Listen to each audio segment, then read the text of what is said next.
और दूसरी वाणी लूका रचित सुसमाचार 23 अध्याय 43 पद में है। 23 अध्याय 43 पद। उसने उससे कहा, मैं तुझसे सच कहता हूँ कि आज ही तू मेरे साथ स्वर्गलोक में होगा। आज ही तू मेरे साथ स्वर्गलोक में होगा। ये दूसरी वाणी है प्रभु यीशु मसीह के द्वारा क्रूस में कीलों से जकड़े हुए और मृत्यु का ताज, कांटों का ताज पहने हुए, जिसके सारे शरीर छिन्न भिन्न हो गए हैं और उसका शरीर इस प्रकार से दिखाई दे रहा है मानो उसमें हल चलाया गया। हल को कहाँ पर चलाया जाता है? वह खेत में हल चलाया जाता है धान बोने के लिए, गेहूं बोने के लिए, और उसमें रेघारियाँ बन जाती हैं जब हल चलाया जाता है। तो प्रभु यीशु मसीह के देह में इस प्रकार से धारियाँ बन गई जब उसके ऊपर इस प्रकार से कोड़े बरसाए गए, कोड़े बरसाए गए, जिसके कारण उसका चिन्ह बन गया और इस प्रकार से बना कि वह चमड़े को उधेड़ते हुए निकल गई, चमड़े को उधेड़ते हुए निकल गई और वह बहुत ही बुरा दिखाई देने लगा। उसका शरीर पहचान में नहीं आ रहा है कि ये मनुष्य का शरीर है या किसका है। फिर भी प्रभु यीशु मसीह ने इस प्रकार के दुख को सहा और वहाँ पर दो व्यक्ति और थे उसके साथ क्रूस में, और एक डाकू था, दूसरा भी डाकू है। एक आदमी कुड़कुड़ा रहा है और एक व्यक्ति ये सोच रहा है कि हमने जो बुरा किया है उसके कारण हमें तो भोगना ही था। लेकिन वे भी ये सोच रहे थे कि क्या हमें कोई बचा सकता है, क्या हमें कोई बचा सकता है? तो इस संसार में तो उसके प्राण को नहीं बचाया जा सकता,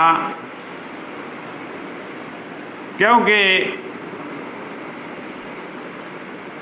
क्रूस की मृत्यु निरंतर प्रक्रिया में है, चल रहा है।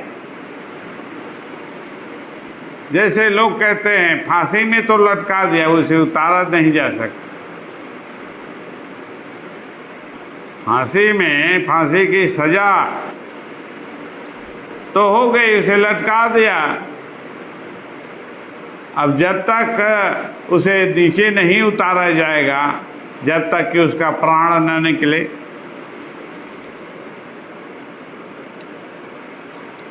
तो प्रभु यीशु मसीह के विषय में वह जानता था। उसने के वचन को भी सुना होगा और वचन को सुनने के कारण उसके मन में आशा थी। उसके मन के भीतर आशा है। वो जानता है कि वह गूढ़ बातें कहता है, स्वर्ग के विषय में बातें करता है, स्वर्ग के राज्य के विषय में कहता है, जीवन के विषय में कहता है। वे सारी बातें जो आत्मा के द्वारा है, परमेश्वर के द्वारा है, उन बातों के विषय में वह हमें बताता है। तो आत्मा ही तो मूल वस्तु है, आत्मा ही मूल वस्तु है। यदि किसी में आत्मा ना हो, जीवन का आत्मा ना हो, जीवन का श्वास नहीं रहेगा। शरीर तो शरीर ही है, ये मर जाता है तो अभी तुम्हारे सामने है, लेकिन उसमें हलचल नहीं है। और आत्मा के ना होने के कारण शरीर में हलचल नहीं होती। आत्मा के ना होने के कारण ही शरीर में जीवन की हलचल नहीं होती है। लेकिन शरीर तो सामने में रखा है, उसमें कोई प्रतिक्रिया नहीं है। इसलिए मुख्य क्या है? मुख्य तो आत्मा है। आत्मा को तुम्हारे भीतर होना चाहिए। जीवन के आत्मा को तुम्हारे भीतर होना चाहिए, क्योंकि आत्मा ही मूल है। आत्मा ही मूल है। आत्मा नहीं तो कुछ नहीं।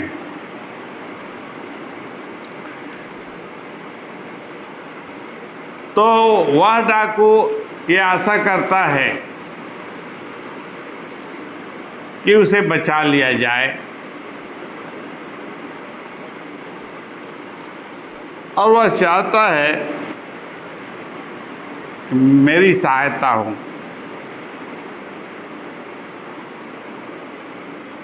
और वह प्रार्थना भी इस प्रकार से करता है कि जब तू अपने राज्य में आए, तू अपने राज्य में आए। डाकू प्रार्थना करता है यीशु मसीह से कि जब तू अपने राज्य में आए। मतलब ये है कि जब तू आत्मिक राज्य में आए, ओरिजिनल राज्य में आए। आत्मिक राज्य ही तो वास्तविक राज्य है। सब कुछ तो वहीं से होता है। सब कुछ वहीं से होता है, जो कुछ भी होता है। और इस संसार में तो केवल लोग शरीर को देखते हैं, घर को देखते हैं और उन सारी वस्तुओं को देखते हैं जिनसे उन्हें कोई लाभ नहीं, जिनसे उन्हें कोई फायदा नहीं होता। आत्मिक राज्य में जैसा होता है वैसा ही सांसारिक राज्य में होता है। आत्मा में जब वह नहीं होता तो यहाँ भी नहीं होगा। स्वर्गीय वस्तुओं इस संसार में जो कुछ भी है उसका प्रतिबिंब है। मूल वस्तु वहाँ है, नक्शा वहीं पर है। वहाँ से जब दिखाई देगा तो यहीं पर कार्य होगा। एक वृक्ष है, एक पेड़ है, पहले नहीं था, लेकिन कुछ समय से वह इस संसार में दिखाई दे रहा है। लेकिन अदृश्य जगत में, आत्मिक जगत से, आत्मिक राज्य से सबसे पहले बीज इस पृथ्वी पर डाला गया। बीज डालने का काम किसने किया? परमेश्वर के उस वचन के द्वारा, परमेश्वर के आत्मा के द्वारा। तब वह इस पृथ्वी में उत्पन्न हुआ। ये सारी वस्तुएं जो इस पृथ्वी में दिखाई देती है आत्मा के द्वारा किया गया है। आत्मा के द्वारा कैसे? क्योंकि वह वचन है, वचन के द्वारा उत्पन्न हुआ है। और वही सब बातों में, सब कामों में, सब परिस्थितियों में नियंत्रण करता है, अधिकार करता है, अधिकार रखता है।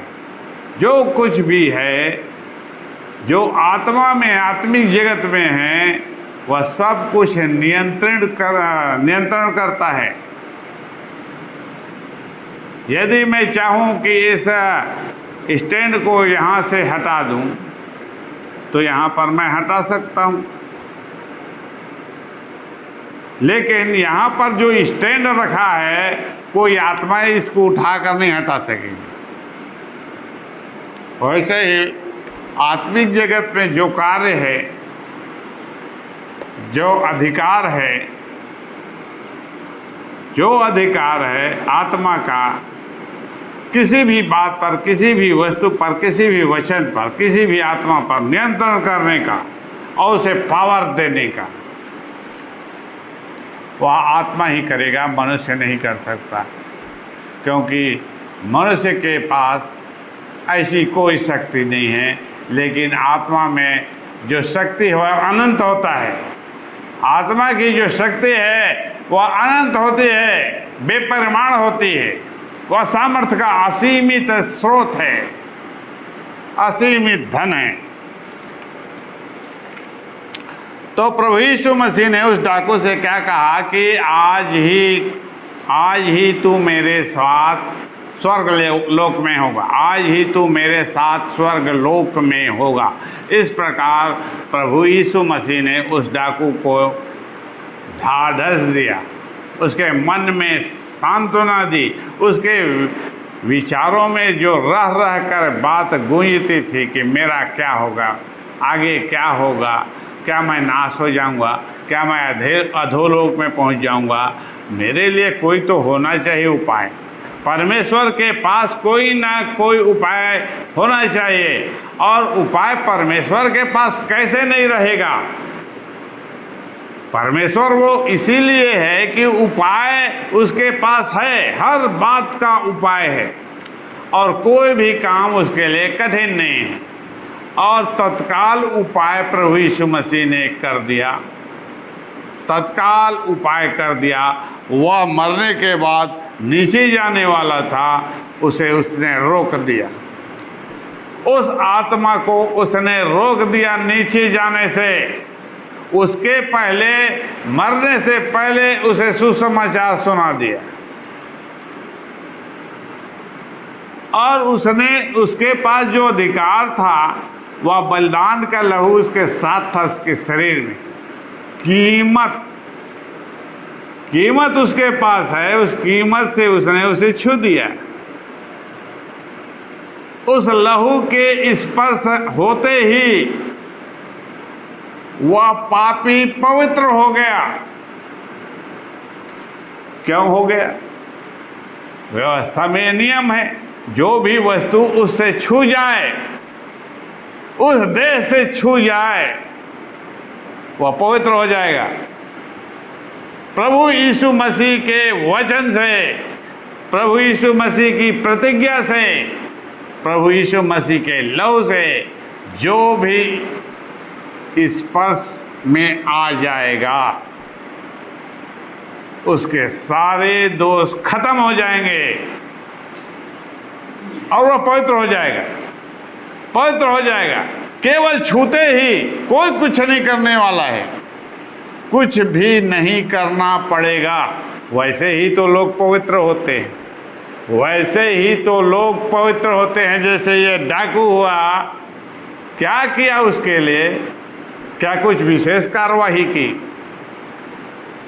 प्रभु यीशु मसीह ने कुछ बड़ा काम किया, ताम झाम किया, जोर जोर से चिल्लाया, जोर जोर से प्रार्थना की, परमेश्वर की दुहाई दी?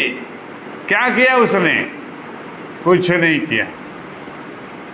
लेकिन उसके बोलते ही उसके पास तो कीमत थी, बोलते ही वह लहू की कीमत उससे जुड़ गई। बोलने से ही तो उससे, जब वह बोलता था, आपने देखा है, जब उसने बोला तो लोग वचन के द्वारा चंगे हो गए, और जब वह बोला तो वहाँ पर वह चंगा हो गया। जब उसने उसे पवित्र किया तो पवित्र हो गया। लेकिन मुख्य बात यह है कि कीमत तो उसके पास है वहाँ पर। उस कीमत के कारण वह क्या हो गया? पवित्र हो गया। मुख्य बात यह है कि यदि मेरे पास कीमत नहीं है तो स्वर्ग के राज्य के में मैं प्रवेश नहीं कर सकता। मेरे पास कीमत नहीं है, इसलिए मैं स्वर्ग के राज्य में किसी भी हालत में प्रवेश नहीं कर सकता। तो वह कीमत प्रभु यीशु मसीह उपलब्ध कराता है, जैसे यहाँ पर उस डाकू को उपलब्ध कराया। उस कीमत उसके पास नहीं है। यह कीमत प्रभु यीशु मसीह ने उसे गिफ्ट दिया। तब वह डाकू बच गया, और जब कीमत चुका दी गई तो उसे पवित्र घोषित कर दिया, वचन उसे घोषित कर दिया, उसे स्वर्ग के राज्य का पास तत्काल मिल गया, वीसा मिल गया, एंट्री मिल गया। उसे रोकने वाला कोई नहीं, कोई भी नहीं रोक सकता। तो इस प्रकार से